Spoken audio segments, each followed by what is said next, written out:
Hi all, I just wanted to come with you to let you know about a quick update. Well, probably not so quick, but you know, I ramble a lot. So on my Diablo 4 journey, couple of things off the bat.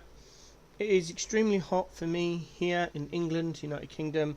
I do have my fan right next to me, so you might hear that in the background. I am heat sensitive. I do have a can of soda here. It's ice cold to try and keep my body temperature low. If my body temperature gets too high, I suffer with other medical conditions, so I'm just trying to keep myself very cool temperature wise. So sound, soda, let's get on. As you can see here, I have got one of each class, level 100. The Eternal character that I had saved is now deleted. I have got no intention on playing the Eternal realm. I just wanted one character of each class at level 100 in softcore, excuse me, and I predominantly play solo self-found. In fact, I only play solo self-found. I don't want to get into trade again. It's messy and it makes the game too easy, in my personal opinion, which is why I'm kind of limited on the builds. I see these lovely builds being devised by Maxroll and Rob and other content creators out there, and half of them I can't do because they are so reliant on 12-12 masterwork in perfect tempering or perfect double/triple greater affix gear. I'm in solo self-found, I'm not going to get that far. But anyway, let's quickly go over what I've got here. I did do a video about the MTX earlier, I think. I'm not sure if I published it or not, so I'm not going to go into that. My profile is public. I'm not sure how much information you can get from there. But essentially, this is my Necromancer. She is level 100 and she is a carbon copy of the Necromancer minion build that you can find on Maxroll pre-mid-season patch. None of these builds have been altered since the mid-season patch has hit, so that's where I am. The only slight difference is on this character. I do have the Ring of Sacrilegious something or other. The unique ring for the Necromancer that after a couple of seconds automatically summons, automatically casts Raise Skeleton, Corpse Explosion and Corpse Tendrils if it's an active skill on your bar. My character has Corpse Tendrils and Raise Skeleton, so if there's a corpse nearby in the radius, that's the word I was looking for, of the ring, then it will automatically proc, and I love that automation. Other than that, it's a carbon copy of the Maxroll build, making sure I am armor capped without Juggernaut and resist capped without any incenses. And that goes for all the characters I'm going through today and all the builds. I am not using incenses or elixirs to make sure I am resist or armor capped. I want that on my gear and my Paragon board. Dropping down to my second level 100, which was my Frost Orb Sorcerer. She was respec'd quite a few times. I tried Lightning Ball, which was horrible. I respec that, did half a Nightmare Dungeon and respec again. I tried Blizzard, but it was far too slow for my playstyle. So then I went back to Frozen Orb, and again, pretty much carbon copy of the Maxroll build you can find. Fintina is my Dust Devil double swing barb. She farmed the pit up to level 61 for me, and yeah, did some more, and then I found out actually I'm kind of done with season 4. My goal for this season was to get to 5 characters classes at each character class to level 100. I've done that and then instantly kind of run out of steam.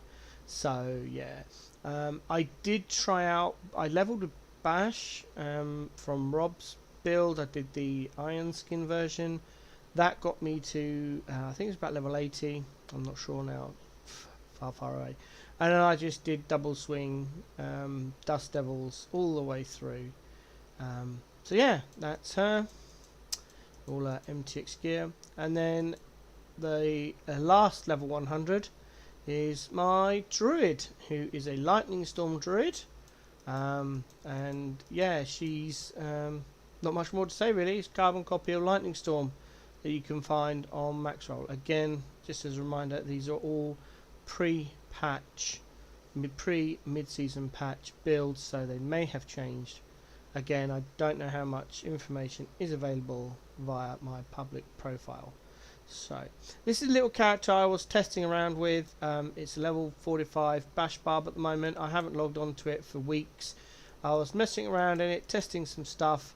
I just haven't got around to deleting it yet because I forgot my rogue in the Eternal Realm was here and I completely forgot I had this character. So, yeah, there we go. And then finally we have my rogue Shadowess. She was the second to last character to get to level 100. I actually think I got her to level 95 and then realised that the Mother's Blessing buff, which is the extra XP, was running out. I went, oh, so I farmed my druid up to level 100 and then came back to the rogue. This rogue is based on the barrage build on Maxroll, but it is completely different because I have no basic attack. I don't need one, I don't have one. I accomplish this by changing my Paragon board and all my skills and all of my rolls on my gear. So let's just go to a bit of a quiet area. I also don't use my mount a lot because, as you can see, the speed of this character is pretty phenomenal. Let's go and hide here. There we go. So, skill-wise, we have Cold Imbuement, we have Heartseeker, only Heartseeker, and I think we have Enhanced just to put 2 points in there to get to the next stage. It is on my bar because why not, really? And then we've got level 5 Barrage, we've got level 1 Smoke Grenade, I'll go into that in a minute, Dark Shroud, Poison Trap, and Concealment. How does this build work? Well, got about 12 minutes before Helltide, so I'm going to show you before Helltide's over. We've got a few minutes for Helltide, so this build is reliant on using the Elixir of Resourcefulness, and it is only ever good in Helltide or fast farming Nightmare Dungeons up to about 120 I've got to, and it was cool, so we did that. Let's go and find out what the Helltide is. I've only got one evade, I don't need any more. Right, where is... oh, that's handy. Let's just jump over to Menestead. Bloody loading screens in this game.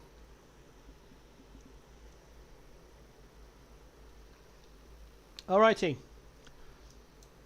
First thing I do is aim for the biggest kind of chest, and off we go. Now, what I don't do is use my mount, and I don't go to the boss. The reason because that is around the boss you get stupid people who don't know when to look out for the Ring of Fire, stand next to you, and then you die. The other reason is I can farm everything here. This is the only character as well that has not got... there goes the Poison Trap. It's the only character that hasn't got maxed out Iron Wolf rep, which means I was able to get the other 4 characters up to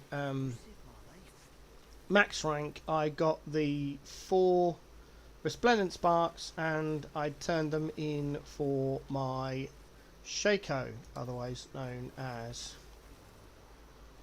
Harlequin's Crest.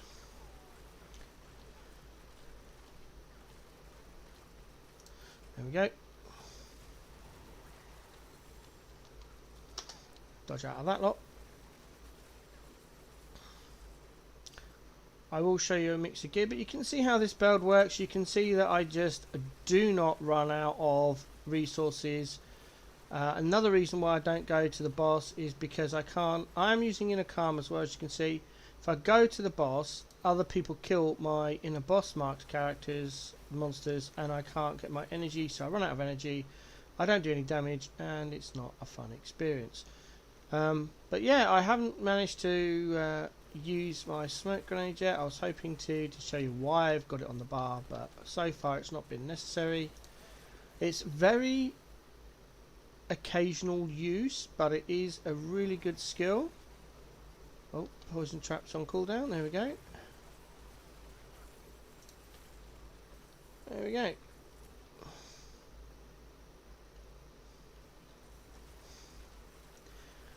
Right, so that's basically how the build works. Oh, that's a Hellborn. Oh, it died anyway. Yeah, but there goes a smoke grenade.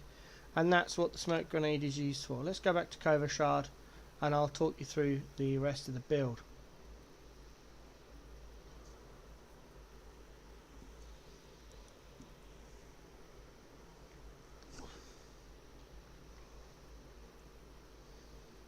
Damn loading screens.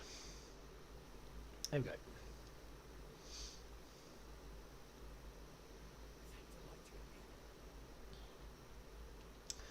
Okay, so as you've seen here, we've got Barrage, Cold Imbuement, and Barrage Heartseeker on the bar. I've never used it. Poison Trap, Smoke Grenade, and Concealment. Why do we have Poison Trap? Well, that has a chance to knock enemies down, which means if they're knocked down, they're not running towards me. And the way the Paragon board is set up is I do a massive amount of damage to crowd control creatures and dazed creatures, etc. It also has a chance to reset our Cold Imbuement, which is where we get 90% of our damage, which is why Cold Imbuement you see me tapping quite furiously. Smoke Grenade, the reason we have Smoke Grenade is for Suppressor and Cold, the ones that do the cold walls. If you throw a Smoke Grenade at a Suppressor or Cold Imbuement, they fall over, their casts interrupt, Suppressor disappears, and as a primarily projectile character, Suppressor is annoying. So we throw the Smoke Grenade, the Suppressor field disappears, they fall over and they die. We also use it on Hellborn and what I call the super duper Hellborn. I can't remember the names, the specifically named uniques. Throw a Smoke Grenade, and the way we've got everything set up, they take more damage from us, and then they generally, if they're not immune to being knocked over, they're then knocked over. At the same time, you drop the Poison Trap as well, which means they come out the Smoke Grenade, generally get hit by the Poison Trap, fall over again, at which point they are normally dead from our Cold Imbuement barrage. As for Concealment, this makes us unstoppable for starters, gives us more movement speed, so if we get body blocked by monsters, which infuriates me, is an understatement. Any monster that body blocks me, I absolutely hate. It's the worst mechanic in any game. But it's why we have Concealment. You can see the cooldown is about 16 seconds, just under. It also gives us 40 energy, so if we are low on our energy reserves, we can cast Concealment to get that. And then we've taken the fact that Concealment will guaranteed critical strike. So the idea is you set off your Cold Imbuement, you get your barrage up and running, and then, excuse me, if you need to become unstoppable or you need energy for whatever reason, you can hit your Concealment, run away a bit, and then you can cast your barrage, and it's going to be a guaranteed crit strike. Again, that is for the big Uber Hellborns, and if you'll need to run Nightmare Dungeons, you can use it on the boss as well to get their guaranteed critical strike. However, what I normally do for boss fights is drop a Poison Trap, throw a Smoke Grenade, activate Cold Imbuement, and then they die from barrage. So that's how the skills work. Let's have a look at the skill tree as I did it. So like I said, we've got 1 point in Heartseeker and Enhancer, so you get that is just literally to open up the core skills. It's getting very annoying. You're forced to take a basic skill when you don't need one. So we've got 5 points in Barrage, up through Enhanced Barrage, up into Improved Barrage. We've got 3 points in Sturdy for that close damage reduction. We come down, we've got 1 point in Concussive, 3 in Trick Attacks, 3 in Weapon Mastery, and nothing else. 5 in Dark Shroud. This, we get lots of Dark Shroud from our Paragon board, so we don't actually need it on our bar. You could put it on your bar if you wish to. Heartseeker does not need to be there at all. But if you are running Nightmare Dungeons and you don't see it activating quite as much, or you're losing it for whatever reason, then you've got the manual activation as well. We go for Enhanced and we go for Subverting. Then we've got 1 point in Concealment, up into Enhance for the energy, and into Countering for that guaranteed crit strike. If you want to change it into vulnerable, you can go subverting, but I just prefer the crit because things die. Smoke grenade, enhanced smoke grenade up into countering smoke grenade for that lucky hit. The nice simple poison trap, enhanced and countering for that cooldown chance. Absolutely awesome. Calm down, cold imbuement, enhanced and mixed cold imbuement, and then we've gone 3 points into frigid finesse. Coming down to 3 points into innovation and 3 points into alchemist's fortune. Down again, 1 point into adrenaline rush and 3 points into haste, and then we are also using precision to get our stacks from that. As for the Paragon Port, some of this is a direct copy from Maxroll, some of it isn't, and I can't remember where the line is drawn, so we'll go through everything. See, this is a starter board, so we can take all the way to the bottom here. We've got all of this stuff here for prime, and we've got some resilience here. What I did was I copied the entire Paragon board from Maxroll based on their barrage build, apart from this board here. We have taken Leyrana's Instinct, and ideally you would take this legendary node. However, I was very low on resistances because I've not got good gear, and I don't want to masterwork because effort. And I don't want to use elixirs or incense to get my resistance. If you don't have these same restrictions on yourself, then you want to come up through here to get Leyrana's Instinct. What I did was come up from Nimble, this rare node here, and just come up through to get the attack speed there, took the damage there, took the strength node along this line up here into the resistance there, suffered silence or suffused silence, sorry, then through this resistance node here, 1, 2, and then took Leyrana's Instinct. I changed all of that, and I'm not sure where I put the points, so I can't remember what I did, but I'll walk through it. So this is the second board. On the Maxroll version, they're using combo points. I hate the micromanagement of combo points, having to get 3 combo points by targeting your attack skill, your basic skill, then casting your thing, you lose combo points, and you got to, all I want to do is cast barrage, and this is what this build does.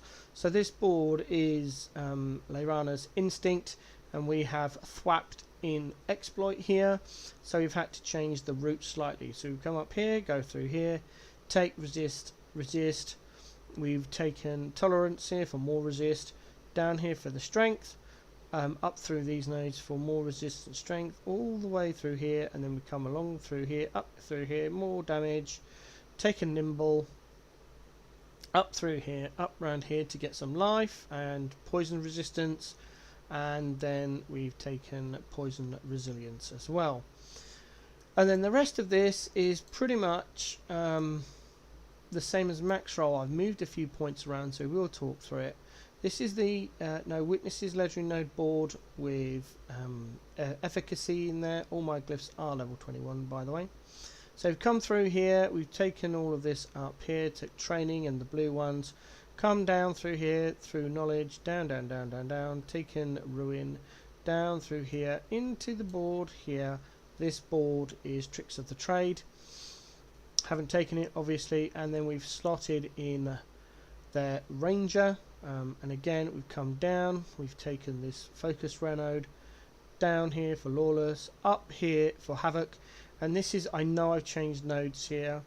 I'm not sure how or what I did, but yeah, I think I changed some here. I can't remember. Sorry about that. I'm sure if you load up Maxroll on what I'm showing you here, you'll be able to figure it out. Whatever.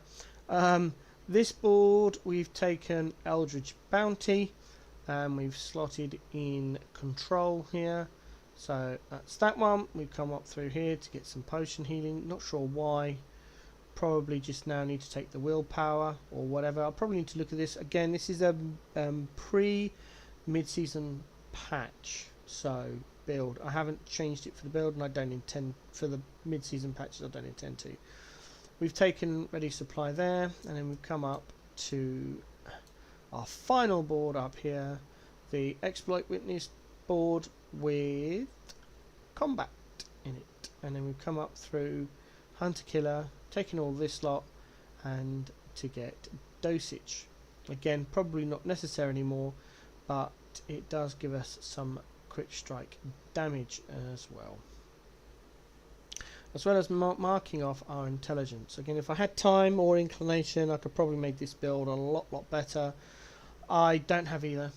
My season 4 journey is pretty much over. So that's the board, that's the skills. Let's look at the gear.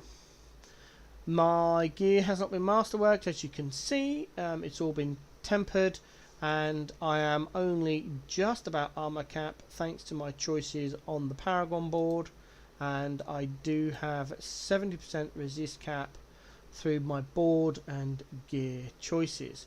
Again, for me, primarily it is about getting resist and armor capped on my character, allowing me freedom of choice for elixirs and or incense at my choice.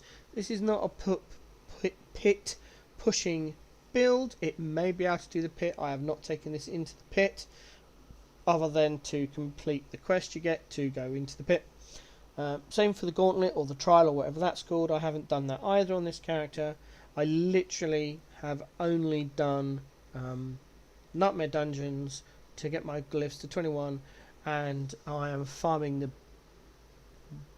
a lot in Helltide. So let's have the gear. I was very lucky enough when I was farming bosses to drop a Doombringer that holds a crit strike damage gem. We've got this as our weapon, Edgemaster, dex, life, damage, marksman damage, and chance for projectiles to cast twice. Marksman damage is not the correct roll here. I was actually just going for something else, and I can't remember what it is. I'd have to go and look at the blacksmith. Let's go and have a look at the blacksmith and see what I was aiming for, because I can't remember. I don't have a lot of crit damage on my gear because that relies on crit chance, and I can't be arsed with that math. Right, has this got any left? No, that's not what I want. There we go. Is this the one? Yes. Perhaps I was going for crit strike damage actually. I usually end up going for finesse to get just damage, because then it's got, I know it's a lower roll, but you've always got that roll then. Otherwise you're reliant on them being close, distance, crowd control, or whatever. But anyway, that's that one. There's my crossbow. We do use the crossbow for vulnerable damage. I prefer a bow, but bow only has distance damage, which kind of sucks. So there we go. This has got, as you can see, the greater effects of resource cost reduction, chance of barrage cast twice, and crit strike damage.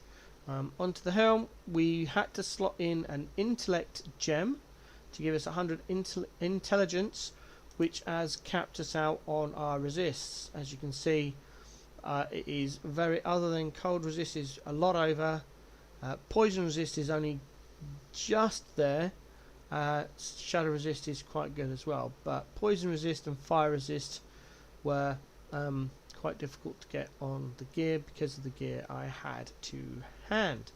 There's my boots, dex, life, dodge chance, lucky hit, stun, and some movement speed. Plus I've gone for slaughter because most of the time we don't get hit. If anything is close, we drop the trap, they get knocked over, and then they die. Or they just die from distance damage, or we just evade, and we've got our ghost shrouds as well.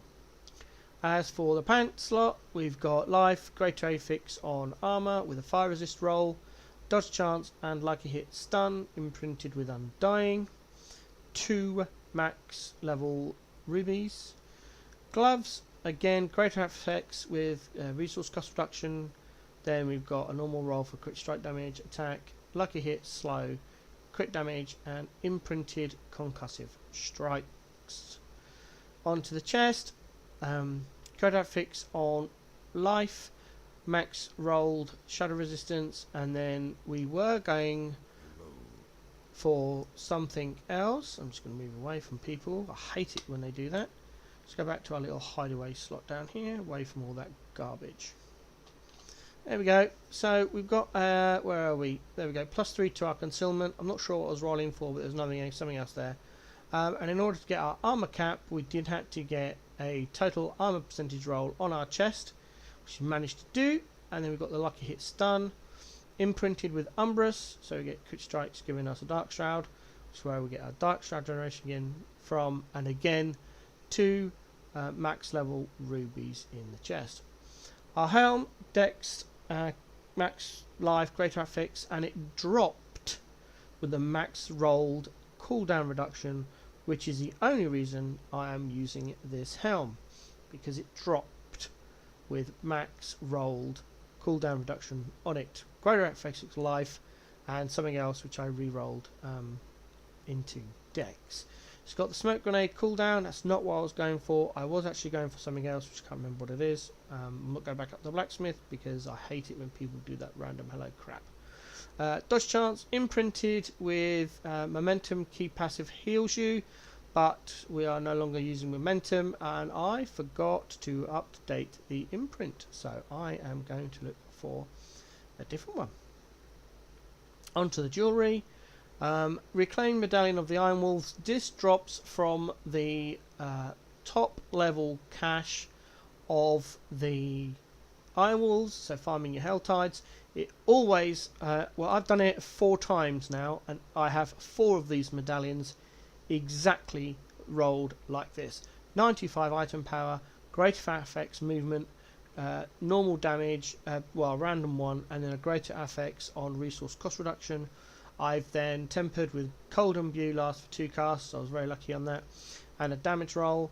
And then we've got the imprint for Ricochet and Barrage, which I can't actually remember the name of it, and imprinting this particular amulet doesn't change the name. It's always going to be the Reclaimed Medallion of the Iron Wolves. In there we've slotted a Royal Flawless Topaz to get the lightning resistance. I forgot the name of it then. Let me just take a drink.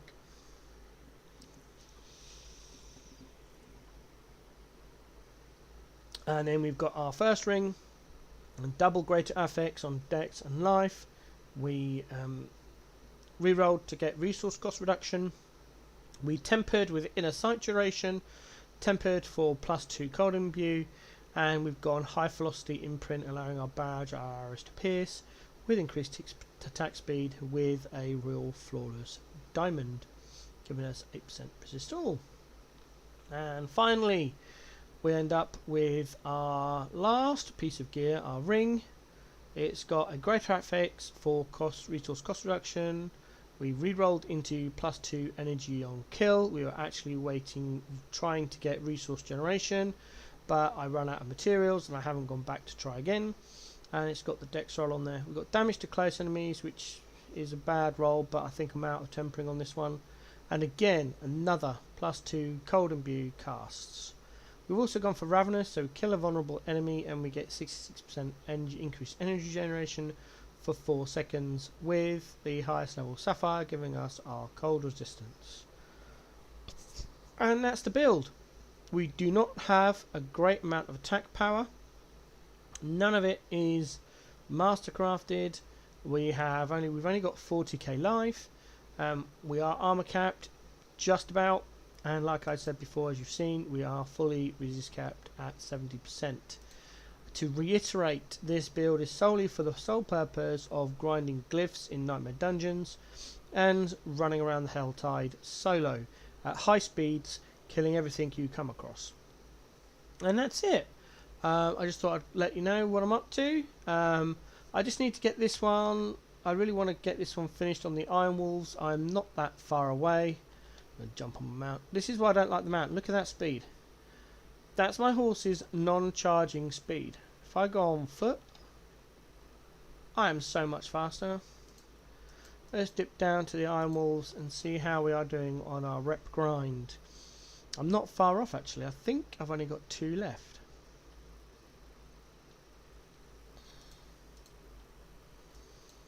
Yep. And I've only got 6k there. That's probably 2 Hell Tides, and then it's 3 Hell Tides to get this one, and I'm done. And that'll probably be the end of my season 4. I'm going to be around to watch the campfire. Unfortunately, the moderators of the Diablo 4 channel decided to ban me from their chat on Twitch because one of the early campfires, I asked a question. I couldn't hear. The person they had talking had a very strong foreign accent, and because of my hearing impairments, I couldn't hear understand what this person was saying. And they asked for subtitles or clarification, and I got insta-banned. I appealed it. My appeal hasn't been looked at. So yeah, basically I got banned from the Diablo 4's Twitch channel because I'm disabled. Anyway, hope you enjoyed the rest of the video. That'll be the last one from me for Diablo 4 Season 4. I'll probably be back with Season 5. Hope you enjoy your gameplay, whichever game you're playing. I've quit Path of Exile 1, so that's the game down. I'm waiting for Path of Exile to do something interesting with PoE 1. Other than that, I'm probably going to go back to Baldur's Gate 3 soonish. So I might do some more live streams of that and continue my journey going through there. Hope to see you in the next one.